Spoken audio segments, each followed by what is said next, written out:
Hey, I'm Decathlon Gamer, and this is The Road to the Record, where I work to achieve mastery of 10 games and a hunt for the best score of the Decathlon. If you like what you see, remember to hit that like button. If you want to see more, hit subscribe. Let the games begin. This is Draft Day Sports College Basketball, and it's week 52 of the Gaming Decathlon competition. This time out, we are in the middle of the 2035 season. We've been at this for a long time now. We've made so much progress.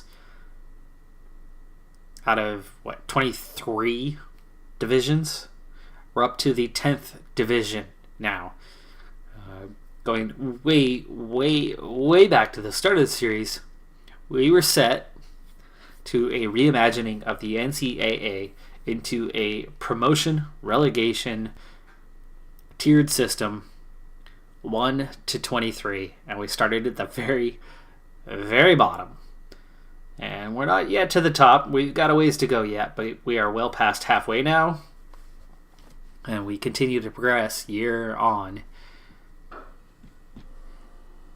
And at this point, as we are in Conference J, again, that's the 10th tier, it's still early in the season. We're just 3-3 right now, but we have a super hard schedule. We've only had one home game. We're 2-3 on the road, and we are on the road at San Diego State for our next one. So a quick look at that calendar. That has been so challenging. All of the losses have been on the road. San Diego State, with a pretty decent RPI, 20 spots ahead of us, is that next team that we take on. So that is not going to be an easy game. And then we have Iowa on the road. We also have Loretto on the road before the end of the non-conference season. We only have 2 more home games, one with our rival Portland State, one with Worcester, and they're 3-3, but look at that. They are loaded with ranked teams on their schedule.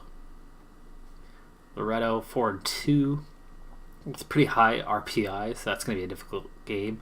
Iowa, also another team that is loaded with top 25 teams on their schedule. They are 105th in the RPI with a 3-2 record. So all 3 of these road games are going to be incredibly tough. And even that Worcester game is not going to be an easy one. The only gimme here is Portland State, our rival, who we caught up and passed many divisions ago, many seasons ago, and have pummeled them most seasons. But we have lost the occasional, including, did we lose last season to Portland State? We might have. It's been a while, but yeah, so there it is. Let's go ahead and get to that next game. San Diego State here on the road. That's coming up on the 6th. One more day until that game is up.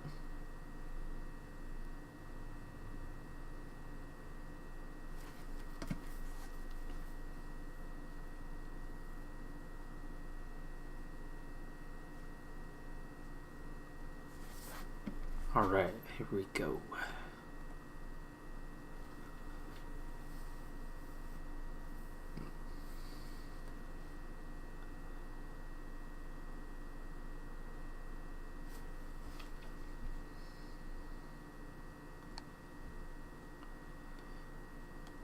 So with just 2 seniors, and actually just 2 upperclassmen on scholarship on the entire roster,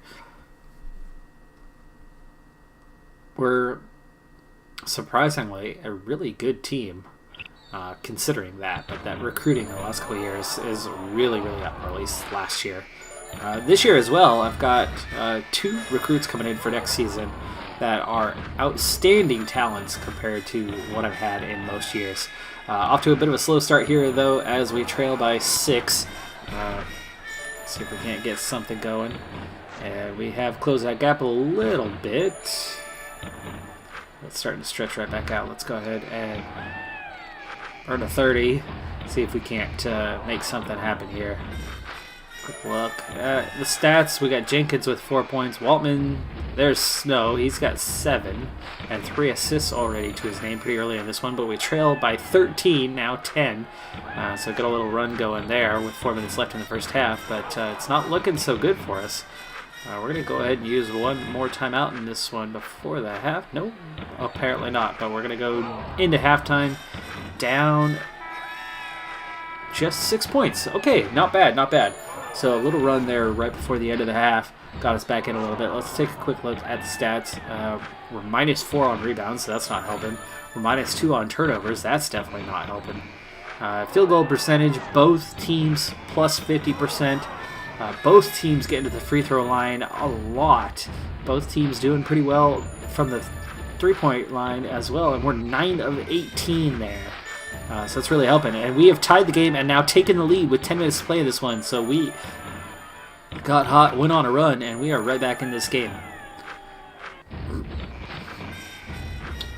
Alright, let's slow down a little bit here for the final 6 minutes of this game as San Diego State lead by 2. Travis Snow having a big, big day. 25 points, 6 assists for him.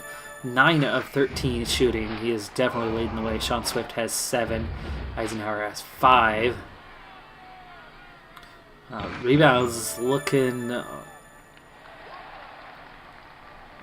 bit missing. -10. Yeah.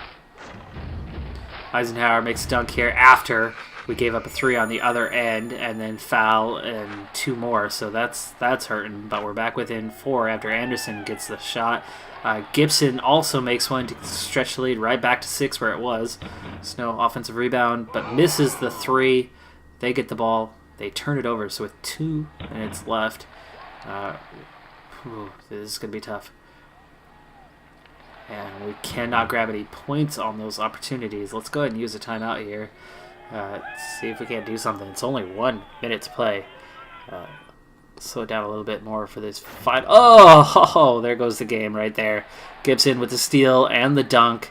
That about seals it with just 30 seconds left to play and an 8-point deficit.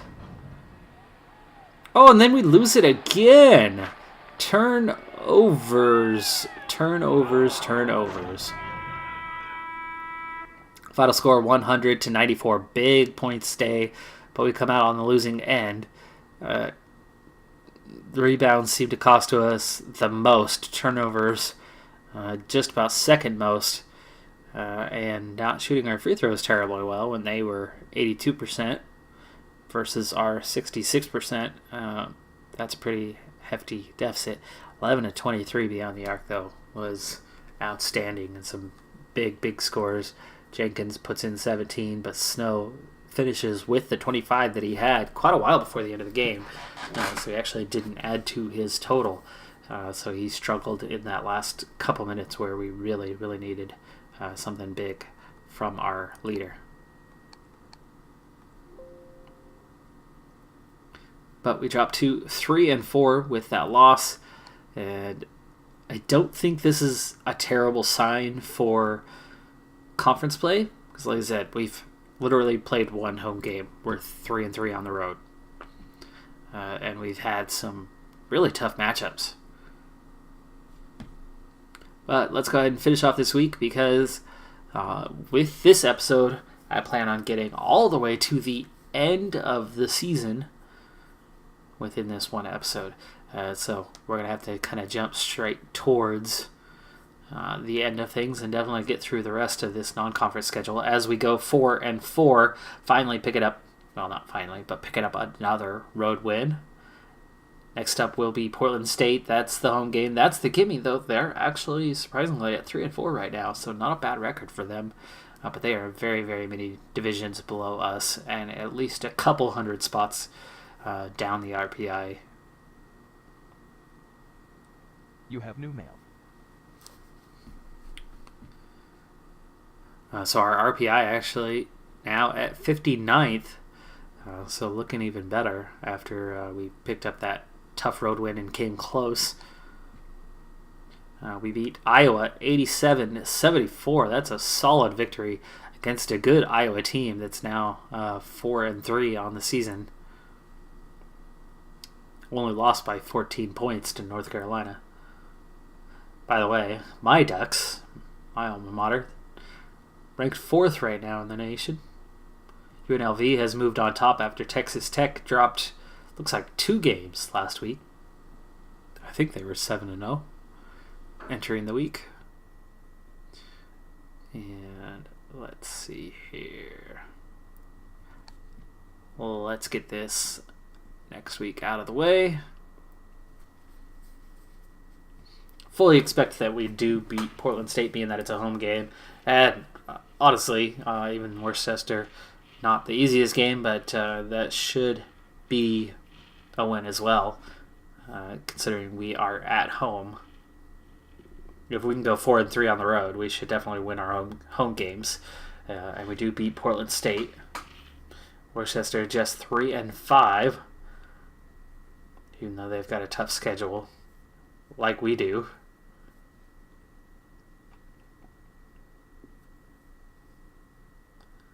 But I think that'll be into next week that we play that game. Yes. So just the one game this week. Tends to be the case with our rivalry game with Portland State. Travis Snow leading the way here for Conference J in assists again this year. And meanwhile, he's also got 15 points per game now as that continues to pick up. He's also leading the way on rebounds. So this is our senior who is really dominant this year. Stats are also looking a lot better than this, where we had just barely 1 or 2 stats inside the top 100. And now all of a sudden offensively, or team-wise, we have 4 stats inside the top 100.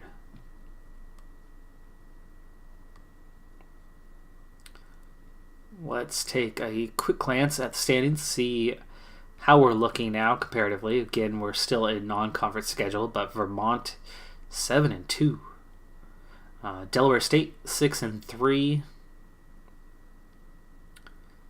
Us and Valparaiso are 5-4. Charleston Southern 5-4. But when it comes to like Vermont, 5-1 on the road. So wow. But their RPI is still only 79th, and we are 81st. So it's not like they're 2 spots ahead of us in the RPI. Delaware State also inside the top 100. So let's get that Worcester game going here.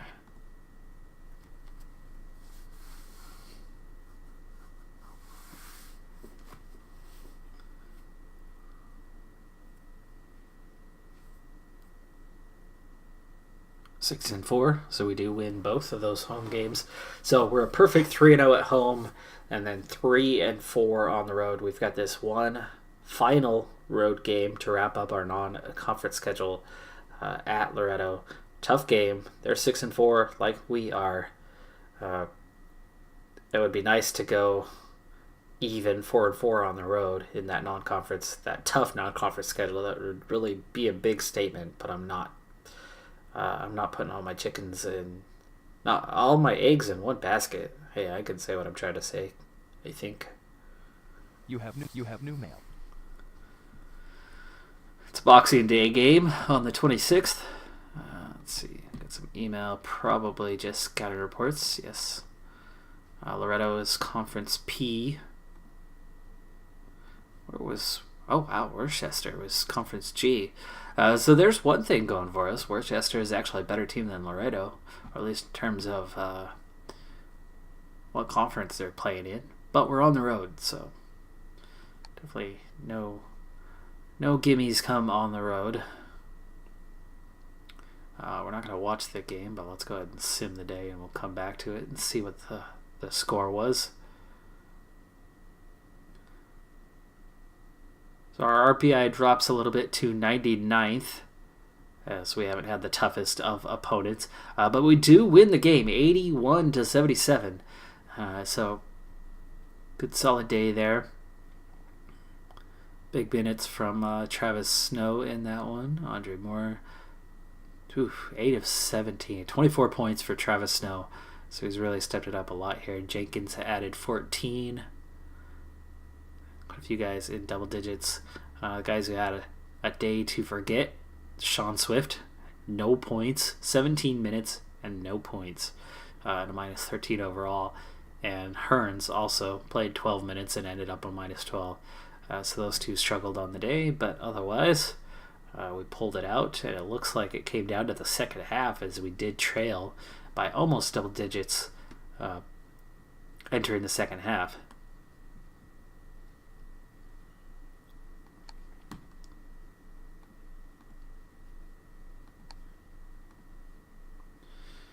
All right, so now we are ready to enter the conference schedule, and we do so with a 7-4 record, so much better than the 3-4 start that we had. So we've racked up 4 straight wins, partially thanks to finally having a couple of home games. And now that we head into the conference, I think there's really only a couple teams that are going to be putting in much of a challenge against us. And Travis Stowe, his points per game continues to rise, now 17. It was down at 12 after the first 6 games.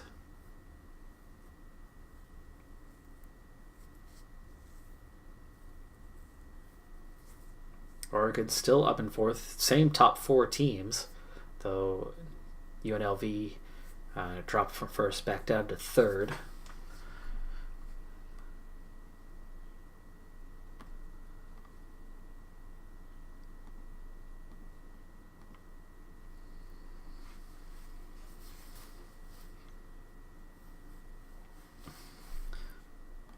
Let's go ahead and do one last check of the... Well, I guess it was going to be before our first game, but it wasn't. We just played our first one, and we actually manhandled Manhattan 74-50, so pretty big win there. Look at the plus-minus for Steele, Anderson, and Snow in this game. And Hearns as well, big plus 18 for him. And let's see here. Travis Snow, more quiet day here. Only 7 field goal attempts, but he does still pull up 10 points and has 8 assists to go with that. Anderson had 8 rebounds on the day, so some good numbers from those guys. But Hearns, huge day off the bench. He ends up getting 23 minutes because he was on fire. 7 of 10 overall, 3 of 6 beyond the arc. So all 3 misses came beyond the arc, but he still shot the ball really well for 19 points. No wonder he was a plus 18. And ended up being player of the game, despite only 1 assist, 1 rebound, 1 block, and 1 steal. But let's take a quick look at what I was planning to look at in the first place. Let's see, win-loss record. Delaware State opens with a loss, even though they were 8-3 entering, and Vermont was 7-4 entering, but they also open with a loss. And here we get into the teams 500 and better. Marshall, Cal State, LO. No, not sure. And Charleston Southern. But the RPI is the big one we wanted to take a look at here. And Charleston Southern, 81st. I am 93rd. We're the only ones left inside the top 100 as we enter. But you got quite a few teams right on the edge, including Delaware State, literally at 100. So that still counts as top 100. Speaking of Delaware State, that's our next game.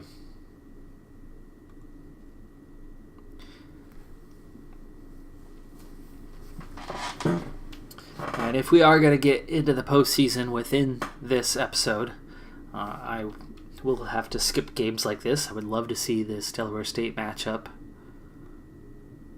play out live. But we'll have to save the live games probably for the tournament unless we have something really close, a really decisive game.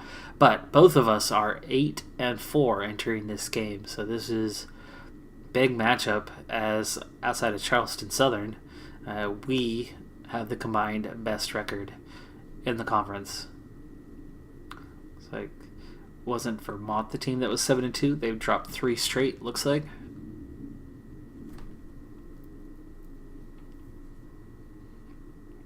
This will boost that RPI back up a bit if we do win. It is a home game, and we do pick up the win, 65-56. Box score.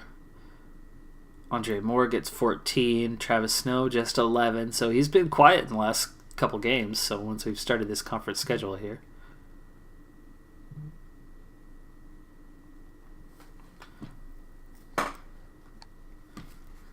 Ooh. I'm going to have to leave here in a few minutes. So I'm not going to get all the way through the season. Sorry about my wife just texted me. I've got to go pick her up. But we'll play a few more minutes. I'm not going to cut it this short. But let's see if we can't get to the end of the regular season. So next up is Des Moines, and they are 6-7, but we are at home again for this one, so this is a good opportunity to get a fast start to the conference schedule. You have new mail.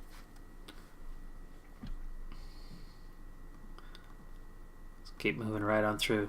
I'm already done with recruiting, so that really helps with Jason Lewis, Chris Monroe coming to the school. You can see that both of them ranked quite high.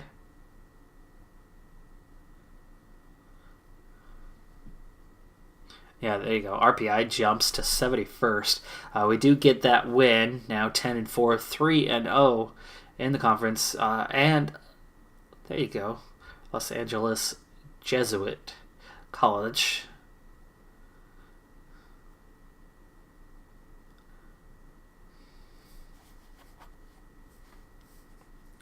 Home game. They're just 4-10. Good opportunity to get that fast start, and we do. That one, 73-49.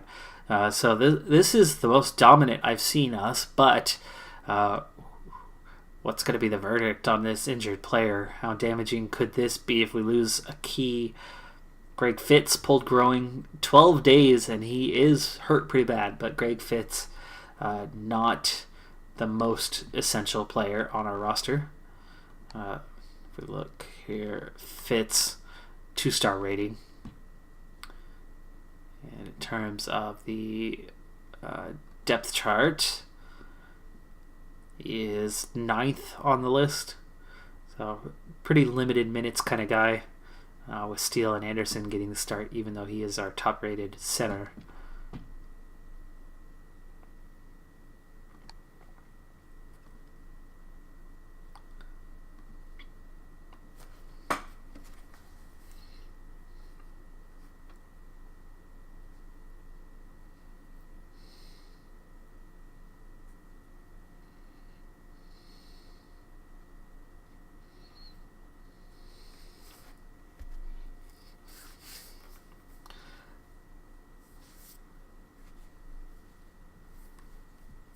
So this next game is a road one, but Valparaiso is just 6-9. I would actually say that does give us the edge.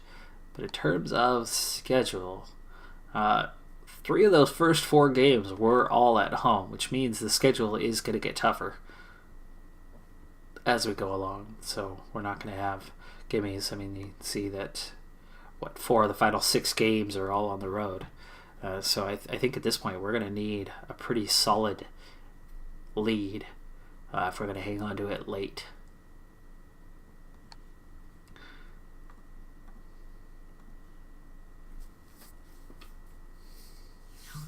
RBI now up to 70.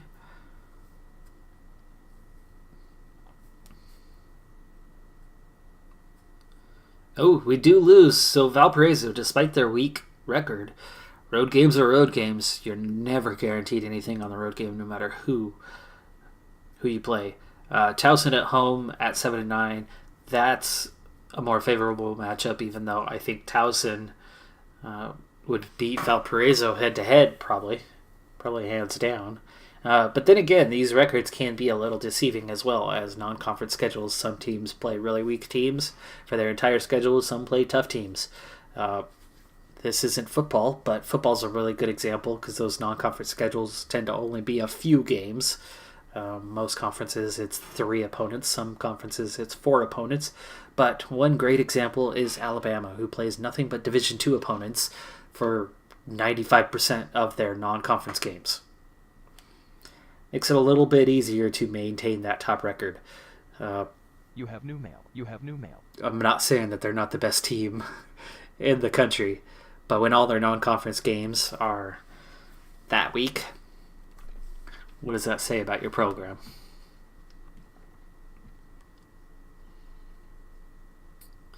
All right. Well, we go 1-1 on that stretch, so we are at 5-1 overall. Now that we're 6 games in, let's take a quick look. Washington D.C. So Washington 6-0 in the conference, 10-7 overall. But you could also see from their record, most of their games have been at home.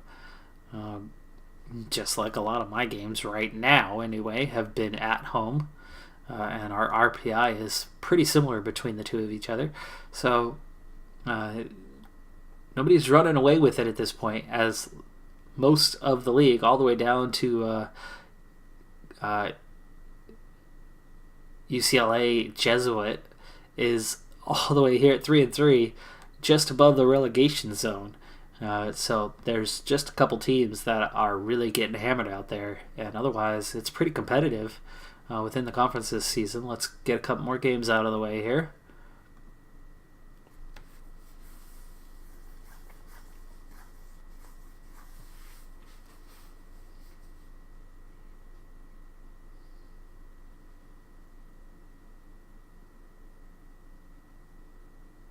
Oh, there's a loss. We dropped to 5-2.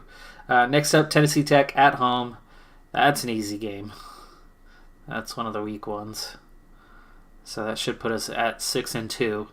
But again, each loss is one nail into a coffin in this season, as it's going to get a lot tougher at the end of the season with a lot of road games. Got the win there. Here's that next really big matchup here. And I think this is where we're going to leave the episode. No, not right now, but at the end of that game. So we'll finish this episode up by watching the Washington, D.C. game. It's a road game, and they are the conference leaders. And let's see, with that 10-9 record, what has happened to them in the last game or two. We'll check the scouting report also real quick. You have new mail. And then as soon as that game ends, we'll call it. Okay, so they actually dropped both games, as we went 1-1, and Marshall went 2-0. So we've got a 3-way tie at the top, but great example here. Washington, D.C. and I now level. Charleston Southern back inside the top 100. Otherwise, we're the only ones, but Washington, D.C. only having dropped to 113 in the RPI. So they're still looking like a pretty decent team, and you've got to give them the edge considering that we are going to be playing at home. We'll skip all those, but let's take a look at the top 30 on the Norton.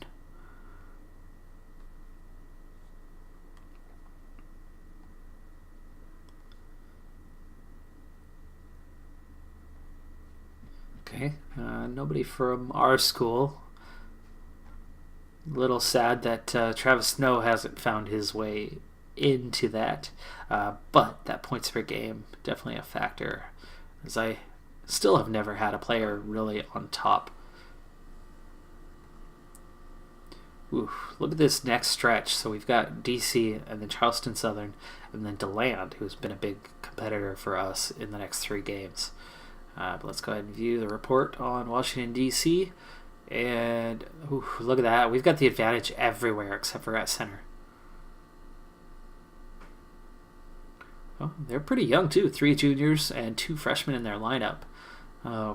Interesting, but the advantage definitely going our way. I think that's close enough of a look. We're not going to read through the finer details. But we're the better team. But record-wise, we're similar. And then we're on the road.